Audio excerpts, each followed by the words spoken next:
பிரியமானவர்களே, ஆண்டவராய் இயேசு கிறிஸ்துவின் நாமத்தினாலே உங்கள் யாவரையும் அன்போடு கூட நான் வாழ்த்துகிறேன். ஆண்டவர் கிருபையாய் நமக்கு கொடுத்த இந்த புதிய நாளுக்காக முதலாவது நாம் ஆண்டவருக்கு நன்றி சொல்லுவோம்.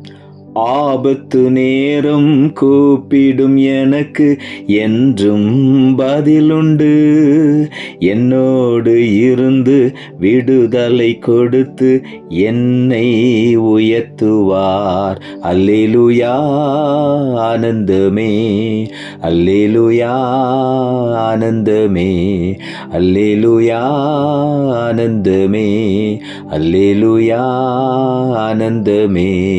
துதிப்பேன் துதிப்பேன் துதித்து கொண்டே இருப்பேன், துதிப்பேன் துதிப்பேன் துதித்து கொண்டே இருப்பேன். இந்த நாளுக்கு என்று ஆண்டவர் கொடுக்கிற ஒரு வார்த்தை சங்கீதங்களின் புஸ்தகம் 20ஆம் சங்கீதம் 1வது வசனம். சங்கீதம் 20:1.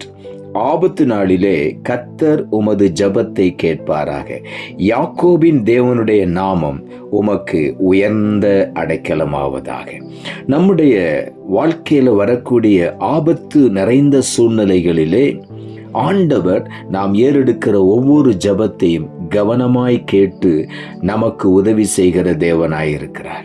அந்த சூழ்நிலையிலே யாக்கோபின் தேவனுடைய நாமம் நமக்கு ஒரு பலத்த அடைக்கலமாக, உயர்ந்த அடைக்கலமாக நம்மை சூழ்ந்து பாதுகாக்கிறதாயிருக்கிறது. ஆகவே ஆபத்து நாளிலே நாம் சோர்ந்து போகவே கூடாது. ஆண்டவருடைய நாமத்தினாலே நாம் ஜெபிக்கும் பொழுது நிச்சயமாக கர்த்தர் நம்முடைய ஆபத்து நேரத்திலே நமக்கு உதவி செய்து நம்முடைய ஜெபத்தை கேட்டு உடனே அவருடைய நாமம் நமக்கு ஒரு பலத்த துருகமாய் நம்மை பாதுகாக்கும்.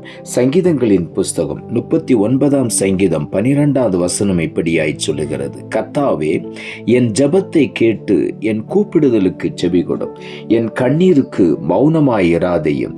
என் பிதாக்கள் எல்லாரையும் போல நானும் உமக்கு முன்பாக அந்நியனும் பரதேசியுமாயிருக்கிறேன். இங்கே தாவீது சொல்லுகிறார், என் பிதாக்கள் எல்லாரையும் போல நானும் உமக்கு முன்பாக அந்நியனும் பரதேசியுமாயிருக்கிறேன். ஆகவே என் ஜெபத்தை கேட்டு என் கூப்பிடுதலுக்கு செவிகொடும், என் கண்ணீருக்கு மௌனமாயிராதேயும் என்று சொல்லுகிறார். எனக்கு உதவி செய்யும் என்று தாவீது கதறுகிறார். இன்றைக்கும் நாமும் ஆண்டவருடைய சமூகத்தில் அப்படி ஜெபிக்கும் பொழுது நிச்சயமாகவே ஆண்டவர் நம்முடைய ஜெபத்தை கேட்பார். நமக்கு உயர்ந்த அடைக்கலமாக ஆண்டவர் வெளிப்படுவார். சங்கீதங்களின் புஸ்தகம் 50ஆம் சங்கீதம் 15வது வசனம் இப்படியாய் சொல்லுகிறது. ஆபத்து காலத்தில் என்னை நோக்கி கூப்பிடு, நான் உன்னை விடுவிப்பேன், நீ என்னை மகிமைப்படுத்துவாய். இங்கே ஆண்டவருடைய வார்த்தை சொல்லுகிறது, ஆபத்து காலத்திலே என்னை நோக்கி கூப்பிடு, நான் உன்னை விடுவிப்பேன், நீ என்னை மகிமைப்படுத்துவாய். நாம் ஆண்டவரை நோக்கி கூப்பிட வேண்டும். ஆபத்து நேரத்தில் நிச்சயமாகவே ஆண்டவர் நமக்கு பதில் கொடுத்து நம்மை விடுவிக்கிற தேவனாயிருக்கிறார். ஆகவே ஒன்றையும் குறித்து கவலைப்படாதபடி ஆபத்து வரும் பொழுது நான் ஒருபோதும் சோர்ந்து போக வேண்டாம், பயப்பட வேண்டாம். ஆபத்து காலத்திலே ஆண்டவரை மாத்திரம் நோக்கி கூப்பிடுவோம். நிச்சயமாகவே அவர் நம்மை விடுவிப்பார். நீதிமொழிகளின் புஸ்தகம் 18ஆம் அதிகாரம் 10வது வசனம் இப்படியாய் சொல்லுகிறது.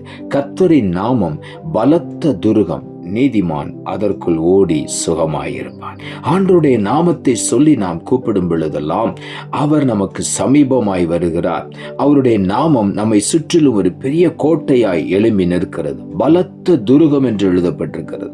ஒரு பலத்த கோட்டையாய் அவர் நம்முடைய வாழ்க்கையை சுற்றிலும் எழும்பி நிற்கிறார்.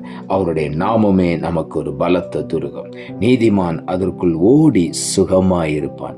அந்த பலத்த துருகத்திற்குள்ளே நாம் சுகமாய் தங்கி இருப்போம். ஆகவே ஒரு தீங்கும் நம்மை அணுகவே முடியாது.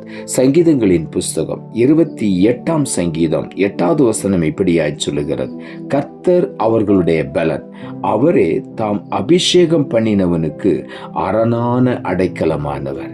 எப்பொழுது ஆண்டவர் நமக்கு அரணான அடைக்கலமாய் இருக்கிறார் என்றால் தேவனுடைய அபிஷேகம் நமக்குள்ளே இருக்கும் பொழுது. கர்த்தர் அவர்களுடைய பலன் என்று வேதம் சொல்லுகிறது.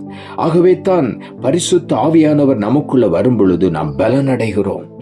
ஆண்டவருக்கு காத்திருக்கிற ஒவ்வொருவரும் பலனடைந்து கொள்ளுகிறார்கள். கர்த்தருடைய பலனாய் வெளிப்படுகிறார். அவரே தாம் அபிஷேகம் பண்ணின ஒவ்வொருவருக்கும் அரணான அடைக்கலமாய் நின்று அவர்களை பாதுகாக்கிறார்.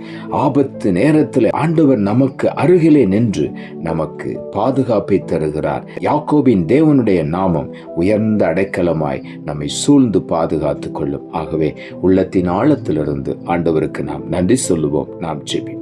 அன்புள்ள ஆண்டவரே, கிருபையா நீர் கொடுத்த இந்த புதிய நாளுக்காய் மறுபடியும் உமக்கு நன்றி சொல்லுகிறோம். ஆண்டவர் கொடுத்த ஜீவனுள்ள வார்த்தைக்காக நன்றி. ஆபத்து நாளிலே கர்த்தர் உமது ஜெபத்தை கேட்பாராக.